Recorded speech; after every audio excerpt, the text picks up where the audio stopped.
नमस्कार, जय हिंद, वंदे मातरम दोस्तों। मैं नवदीप सिंह तक्षशिला बुंदेलखंड में आपका एक बार फिर से स्वागत करता हूं। तो जैसा कि आप इसमें देख रहे होंगे, मध्य प्रदेश शिक्षक वर्ग 1, 2, 3 संबंधी बड़ी अपडेट है आप सभी के लिए। तो इसमें क्या अपडेट बताई गई है, इसमें हम डिटेल में देखेंगे। ईएसबी ने किए 5,000 से ज़्यादा पद होल्ड। तो ईएसबी द्वारा 5,000 से ज़्यादा जो आपके पद हैं उनको होल्ड पर करके रखा है, जिससे अभ्यर्थियों का जो हक है वो मारा जा रहा है। अभ्यर्थी बहुत लंबे समय से वेट कर रहे हैं। अभ्यर्थियों के भविष्य से खिलवाड़, बिल्कुल एक तरीके से अभ्यर्थियों के भविष्य के साथ खिलवाड़ की जा रही है लगातार रूप से पदों को होल्ड करके, क्योंकि हाईकोर्ट की तरफ से ऐसा कुछ करने का जो आदेश है वो नहीं दिया गया है। ये पूरा ईएसबी का ही मामला है। ईएसबी के द्वारा ही किया जा रहा है, जो आपका 87-13 वाला जो कॉन्सेप्ट है। तो इसमें हम डिटेल में डिस्कस करेंगे कि हाई कोर्ट द्वारा भी क्या कहा गया है इस मामले में। ओबीसी का जो मामला है, इसके मामले के बारे में तो कोर्ट के द्वारा क्या फैसला दिया गया है, क्या कहा गया है, वो भी देखेंगे। तो वीडियो को ज़्यादा से ज़्यादा लाइक करके शेयर जरूर कर दें सभी लोगों तक। जिसने चैनल को सब्सक्राइब न किया हो वो सब्सक्राइब करके बेल आइकन को जरूर प्रेस कर लें। तो चलिए देखते हैं। सुप्रीम कोर्ट ने दिया आदेश। तो सुप्रीम कोर्ट ने इस मामले में आदेश दे दिया गया है ओबीसी आरक्षण मामले में, कि Madhya Pradesh high court OBC आरक्षण मामलों की सुनवाई नहीं करेगा। क्योंकि बार बार याचिकाएं दायर की जा रही थी, तो वो याचिकाएं आपकी सुप्रीम कोर्ट में ट्रांसफ़र कर दी गई हैं। अब जो ओबीसी मामला है वो पूरा सुप्रीम कोर्ट के द्वारा देखा जाएगा। इस पर निर्णय जो है वो सुप्रीम कोर्ट के द्वारा ही दिया जाएगा। तो अब Madhya Pradesh high court OBC मामलों में कोई भी सुनवाई नहीं करेगा। इसमें आगे क्या कहा गया है। सुप्रीम कोर्ट ने मध्य प्रदेश हाईकोर्ट को निर्देश दिया है कि अन्य पिछड़ा वर्ग ओबीसी के 27% आरक्षण से जुड़े किसी भी मामले की सुनवाई ना करे। तो जो सुप्रीम कोर्ट है उसने मध्य प्रदेश हाईकोर्ट को कोई भी ओबीसी 27% आरक्षण से जुड़े मामले की पर सुनवाई करने से मना किया है। जब तक सुप्रीम कोर्ट इस विवाद का समाधान नहीं कर लेता, तब तक हाई कोर्ट कोई नई याचिका स्वीकार नहीं करेगा। सुप्रीम कोर्ट ने कहा है कि इस मुद्दे का जल्द ही समाधान किया जाएगा। इसके साथ ही अदालत ने यह स्पष्ट किया कि मध्य प्रदेश सरकार कानून के अनुसार विज्ञापन जारी कर भर्तियां करने के लिए स्वतंत्र है। मामले की अगली सुनवाई 21 अप्रैल को होगी। क्या है मामला। मध्य प्रदेश सरकार ने 2023 से 25 तक करीब 100 याचिकाएं सुप्रीम कोर्ट में ट्रांसफर करवाई हैं। इनमें से अधिकांश मामलों में हाईकोर्ट की सुनवाई पर रोक लगा दी है।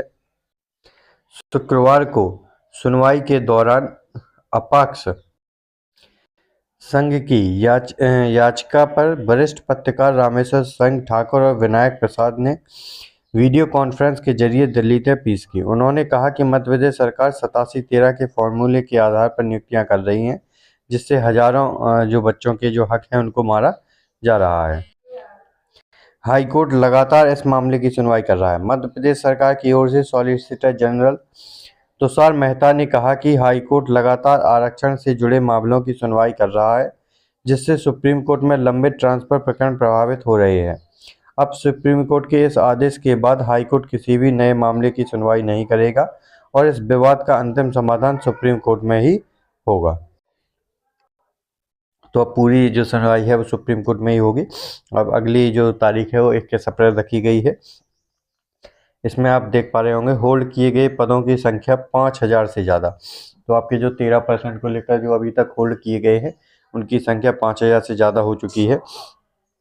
भर्ती रिजल्ट घोषित पदों के अलावा नई भर्तियों में 13% पद आरक्षण याचिका के कारण होल्ड रहेंगे। 2018 की शिक्षक भर्ती में 911 उच्च माध्यमिक शिक्षक के पद, 573 माध्यमिक शिक्षक के पद, 882 प्राथमिक के और 2020 की 886 प्राथमिक शिक्षक के पद होल्ड हैं। फरवरी 2024 तक 2,995 से ज़्यादा उम्मीदवारों की नियुक्तियां अटकी हैं। एमपीपीएससी व ईएसबी के 41 भर्तियों में 13% पद होल्ड हुए हैं कुल टोटल, जिनकी कुल संख्या 5,000 से ज़्यादा हो सकती है। तो इतने पद आपके होल्ड किए गए हैं। शिक्षक भर्ती में ही आपके बहुत सारे पद हैं जो प्राथमिक में भी, माध्यमिक में भी और आपकी उच्च माध्यमिक में भी, तीनों में आपके जो पद हैं वो लगातार रूप से होल्ड किए जा रहे हैं। और भी आपकी जितनी भर्तियां हैं सभी में पद होल्ड किए जा रहे हैं। तो लगभग 5,000 से ज़्यादा जो पद हैं वो आपके होल्ड पर हो चुके हैं। तो ये 5,000 जो स्टूडेंट है इनका हक एक तरीके से मारा जा रहा है, क्योंकि इन पर लेट निर्णय होने की वजह से इनको इतना ज़्यादा वेट करना पड़ रहा है। तो ये पूरी जानकारी थी, और जो भी नई जानकारी आती है आप सभी के लिए वो जल्दी चैनल पर मेरे माध्यम से आप तक पहुंचा दी जाती है। तो वीडियो को ज़्यादा से ज़्यादा लाइक करके शेयर जरूर कर दें। और अगर बात करें वर्ग 2 की, तो वर्ग 2 के आपके जो एग्ज़ाम है, बीच में न्यूज़ चल रही थी कि इसका जो डेट है वो बढ़ाई जाएगी, लेकिन ऐसा नहीं होगा। जो आपकी डेट है 15 अप्रैल, 15 अप्रैल आपकी, क्योंकि पहले ही जो डेट है वो अच्छी खासी बढ़ा दी गई थी, 20-25 दिन के समथिंग आपकी डेट को आगे कर दिया गया था।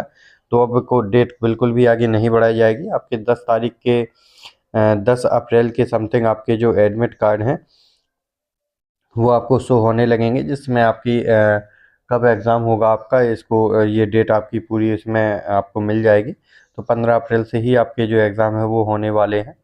तो अपनी जो तैयारी है वो लगातार रूप से अच्छे से करते रहें। अपना जो रिवीजन है, अब क्योंकि आपका जो कोर्स है वो अब कंप्लीट हो चुका होगा, तो आपका रिवीजन लगातार रूप से करते रहें। और प्रैक्टिस सेट आपके ज़रूर लगाते रहें, जिससे आपको बहुत फ़ायदा होगा। और वर्ग तीन के अभ्यर्थी भी अपनी पढ़ाई को जारी रखें, क्योंकि अभी सिलेबस नहीं आया है, और सिलेबस आने के बाद आपको ज़्यादा से ज़्यादा 45 दिन का समय आपको दिया जाएगा, जैसा कि वर्ग 2 में और वर्ग 1 में ही आपको दिया गया है। थोड़ी इसमें वर्ग 2 में थोड़ी ज़्यादा टाइम मिल गया है आपको, 60 दिन के समथिंग, क्योंकि आपका डेट एक्सटेंड हो गई थी 25 दिन। तो वर्ग 3 में ऐसा कुछ नहीं है, आपको लगभग 45-50 दिन ही आपको देखने को मिलेगा समय, जो नया सिलेबस आएगा आपका। तो इससे पहले जो आपके पुराना सिलेबस है उसको आप 100% कवर कर लीजिए। जो आपके 5 सब्जेक्ट हैं उनको पूरा 100% करके चलिए, जिससे आपका जो सिलेबस में बदलाव होगा वो 20% या 25% ही बदलाव किया जाएगा। जो नई चीज़ें हैं वो ऐड की जाएंगी। जैसे कि अगर इसमें देखें कि वर्ग 1 में वर्ग 2 में आपका ये जो NCERT को ऐड किया गया है, तो हो सकता है 1 to 8 तक की जो NCERT है वो आपको वर्ग 3 की परीक्षा में आपको देखने को मिल जाए। क्योंकि आपने देखा होगा वर्ग 1 में 9 से 12 तक की थी, और वर्ग 2 में आपकी 9 और 10 की NCERT को ऐड किया गया है। तो आपकी वर्ग 3 में 6 से 8 तक की NCERT आपको देखने को मिल सकती है।